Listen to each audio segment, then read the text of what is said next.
Chapter 28 Glory of Listening to the Mudgal Puran during Jesht.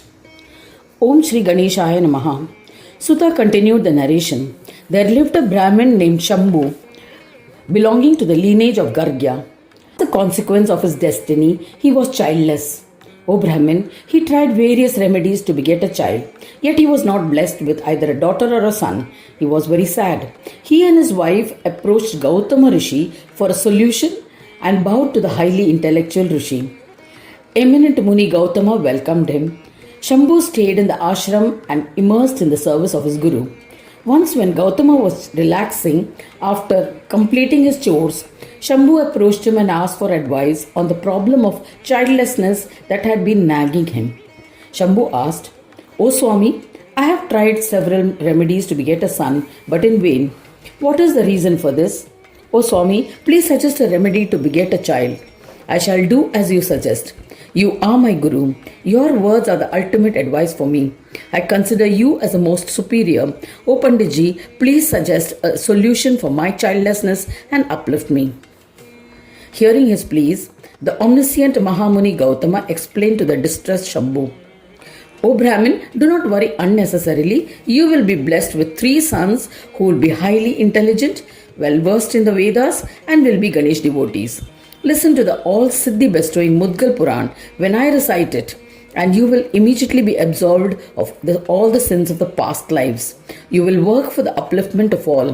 You will become a bearer of the multitude of merits and endowed with all siddhis. There is no doubt about it. In the end, you will merge into Ganeshwara and become one with Brahma. Continue to stay here. I am going to narrate the Mudgal Puran in the month of Jesht." Hearing these words, Shambhu became extremely happy and stayed at the ashrama with his wife, Sushila. When the month of Jesht began, Munis from different places assembled at the ashram to listen to the recitation of Mudgal Puran. Shambhu and his wife were overjoyed. All the listeners were prepared for the ordained rituals. On the first day during the Shukla Paksha of the month of Jeshta, Mahayogi Gautama commenced the recitation of the Mudgal Puran, which has the power to grant all siddhis to its listeners. The omniscient Muni explained the meanings of every shloka of the Mudgal Puran. The listeners were surprised and were immersed in listening to the Puran. The listeners would adhere to all the rituals and listen to the Puran with devotion. Once, a miracle occurred, O Mahamuni. An ailing donkey suffered from intense pains, stood at a distance. He had no knowledge of the Mudgal Puran. Yet when he heard just one sloka, he was relieved of all pains. Filled with joy, he stood listening to the Purana. Gautama Rishi completed the discourse for the day. The assemblage dispersed and went to their respective homes. On the next day, they returned after performing their daily chores. The donkey, which had become pain-free, left. With the passage of time, the donkey died. At that time, Ganesh Dutas came and with fanfare took him to Swanandaloka. As he had listened to the discourse of Mudgal Puran, he had earned merits and he merged with the divine. Seeing this, the Devas, Brahmins and other residents of the Swarga were astonished. Now listen to the rest of the tale. Gautama Rishi concluded the discourse on the Purnima in the month of Ashad. On the next day, he broke his fast after offering meals to the Brahmins. They offered obeisance and all returned happily to their own ashrams and dwelling places. Shambhu and his wife Sushila returned to their home after taking leave of Gautama Rishi.